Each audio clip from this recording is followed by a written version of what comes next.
तो पिछले एपिसोड में हमने देखा कि Houchin moon city master Nolan से मिलने के लिए आया था, जो हाउचिन को बताता है कि मुझे तुम्हारे टीचर लोंगसिंग यू ने तुम्हें 3 टास्क देने के लिए कहा है। इन टास्क के बारे में सुनकर हाउचिन को जरा सी भी हैरानी नहीं होती, क्योंकि उसको इसके बारे में पहले से ही मालूम था।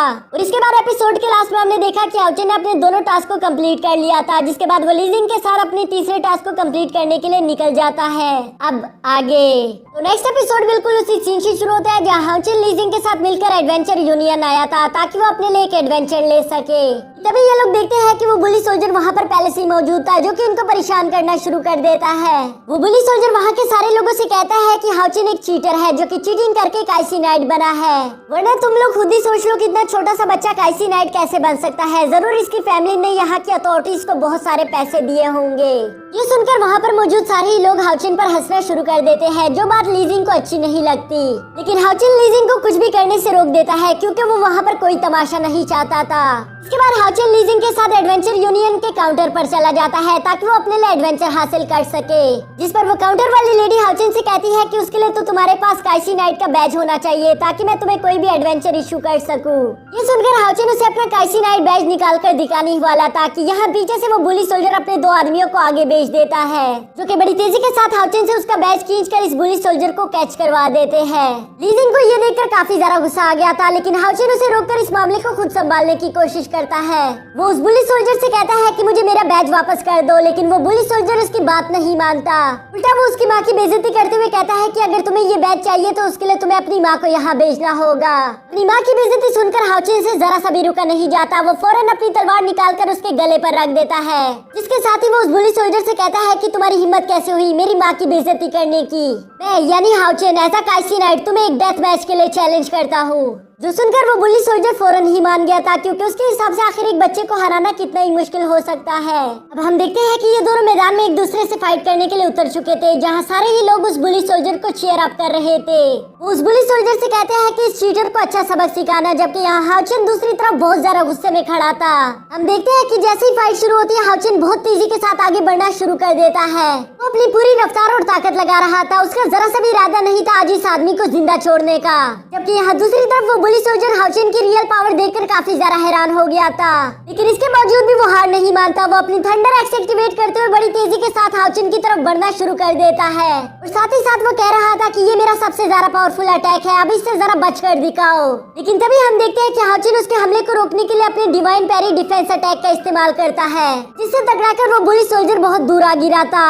जबकि वहाँ पर बाकी मौजूद सारे ही लोग हाउचिन की इस टेक्निक को देखकर काफी ज्यादा हैरान हो गए थे कि आखिर ये इतनी छोटी उम्र में इस टेक्निक को कैसे परफॉर्म कर पा रहा है। यहाँ उस बुली सोल्जर को भी इस बात का यकीन नहीं हो रहा था। वो कहता है कि ये तो बिल्कुल इम्पॉसिबल है, लेकिन साथ ही साथ वो बहुत ज्यादा गुस्से में था, तो इसलिए वो अपने एक्स से बहुत तेजी के साथ हाउचिन पर हमला कर देता है। जहाँ हम देखते हैं कि हाउचिन ने बड़ी आसानी के साथ उसके हमले को डॉज कर लिया था। इसके बाद हाउचिन उस पर फौरन अपने प्योर वाइट ब्लेड स्किल्स का इस्तेमाल करता है, जिसके अटैक को उसके लिए रोकना काफी ज्यादा मुश्किल हो रहा था। जबकि हाउचिन इस पर नहीं रुकता, वो इसके पीछे पीछे अपने क्रॉस स्किल टेक्निक का भी इस्तेमाल करता है। उसकी ये टेक्निक काफी ज्यादा खतरनाक थी, जिसकी वजह से वो बुली सोल्जर चाहकर भी इस अटैक को रोक नहीं पाता। और इसी के साथ हम देखते हैं कि हाउचिन इस फाइट को जीत चुका था, जबकि वो बुली सोल्जर वहीं पर जान से मारा जाता है। हाउचिन उसकी डेड बॉडी की तरफ देखकर कहता है कि कभी भी मेरी माँ की इंसल्ट करने की कोशिश मत करना। इसके साथ ही उसने अपना काइसी नाइट का बैज भी उससे वापस ले लिया था। यहाँ उस बुली सोल्जर के वो 2 आदमी ये देखकर काफी ज्यादा गुस्सा हो गए थे, तो इसलिए वो फौरन से हाउचिन पर हमला कर देते हैं। वो लोग हाउचिन से कहते हैं कि तुमने हमारे भाई को मारकर अच्छा नहीं किया, अब हम तुम्हें जिंदा नहीं छोड़ेंगे। लेकिन तभी हम देखते हैं कि लीजिंग ने अपने रोज यूनिकॉर्न को समन कर लिया था, जिस पर बैठकर वो उन 2 सोल्जर से कहती है कि अगर तुम्हें मेरे भाई को मारना है तो उससे पहले तुम्हें मुझसे गुजरना होगा। लीजिंग को ऐसे रूप में देखकर वहाँ के लोग काफी ज्यादा शॉक होते हुए कहते हैं कि ये तो हेल फायर है, जबकि वो 2 सोल्जर भी एक दूसरे से कहते हैं कि अगर ये हेल फायर है तो हमें इससे बिल्कुल भी पंगा नहीं लेना चाहिए। इसकी वजह से वो दोनों लीजिंग के सामने झुककर अपनी जान की भीख मांगने लगते हैं। लीजिंग भी उन्हें माफ करके वहाँ से फौरन भागने के लिए कह देती है, तो सुनते ही वो दोनों फौरन वहाँ से पहली फुर्सत में निकल जाते हैं। यहाँ लीजिंग हाउचिन से कहती है कि मैं ही हेल रोज हूँ, ये देखकर तो जरूर तुम शॉक हो गए होंगे। जिस पर हाउचिन कहता है कि हाँ वो तो ठीक है, लेकिन तुम्हारा ये रोज यूनिकॉर्न काफी ज्यादा क्यूट है। ये सुनकर लीजिंग को काफी ज्यादा डिसअपॉइंटमेंट होती है कि आखिर इसे हेल रोज से ज्यादा हेल यूनिकॉर्न की पड़ी है। अब इसके बाद लीजिंग हाउचिन से कहती है कि चलो बी, पहले हमें तुम्हारे लिए एक टास्क एडवेंचर लेना होगा, जिसको लेने के लिए ये दोनों दोबारा से उसी काउंटर वाली लेडी के पास चले जाते हैं। हाउचिन उस काउंटर वाली लेडी को अपना बैज पकड़ाते हुए कहता है कि मुझे कोई भी लेवल 3 का एडवेंचर टास्क चाहिए। जिस पर वो लेडी देखकर बताती है कि हमारे पास लेवल 3 का सिर्फ एक ही टास्क बचा है, जिसमें आपको मास्टर ज़ेंगली को मारना होगा। ये सुनकर हाउचिन थोड़ा सा परेशान हो गया था, क्योंकि मास्टर ज़ेंगली काफी ज्यादा पावरफुल होते हैं। तभी लीजिंग उसे दिलासा देते हुए कहती है कि कोई बात नहीं, हम ये टास्क भी कंप्लीट कर लेंगे। अब यहाँ पर वो लेडी इन दोनों को वार्न करते हुए बताती है कि मून्स फॉर्म को ये आम जगह नहीं है। वहाँ के खोरे के बारे में तुमने यकीनन सुना ही होगा, क्योंकि उसमें जो भी जाता है उसको अजीब अजीब तरह से विजन दिखाई देते हैं, जिसकी वजह से वहाँ पर मौजूद मास्टर उस आदमी का काफी आसानी के साथ शिकार कर लेते हैं। तभी पीछे से एक नाइट उनको बताता है कि मैं भी लास्ट टाइम उस कोहरे में गया था और वो जगह बहुत ज्यादा खतरनाक है, कि मुझे वहाँ पर एक बहुत ज्यादा खूबसूरत लड़की की विजन दिखाई दे रही थी, जो कि मुझसे कह रही थी कि मैं तुम्हारी बीवी हूँ। और मैंने भी उसकी बातों में आकर उसके साथ चलना शुरू कर दिया था, कि तभी मेरी इनर सोल ने मुझे थप्पड़ मारते हुए बताया कि पिछले 20 साल से तुम सिंगल हो, यानी कि मेरी तो कोई बीवी ही नहीं थी। कि तभी मैंने देखा कि वो लड़की अचानक से एक मॉन्स्टर बन गई और उसने सीधा मुझ पर हमला कर दिया था। मैं तो बड़ी मुश्किल के साथ वहाँ से अपनी जान बचा कर आया और अब तो मुझे लगता है कि मुझे कभी भी कोई खूबसूरत लड़की मिल ही नहीं पाएगी। जो सुनकर वहाँ के लोग इस पर हंसना शुरू कर देते हैं कि इसकी जान बाल बाल बची और इसे अभी भी उस लड़की की पड़ी है।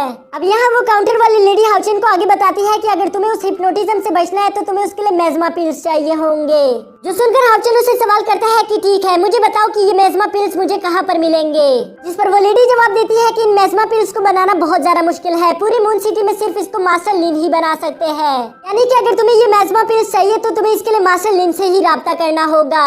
वो ये बता ही रही थी कि तभी हम वहाँ पर एक ग्रीन बालों वाले लड़के को देखते हैं, जिसका नाम लिन जीन था। और इसके साथ ही हमें पता चलता है कि यही है वो मैजिकल टेम्पल का मास्टर लिन, जो कि किसी तरह की भी मेडिसिन बना सकता है। वो भी खुद का इंट्रोडक्शन करवा ही रहा था कि तभी रोज यूनिकॉर्न उसके बालों को घास समझकर खाना शुरू कर देती है।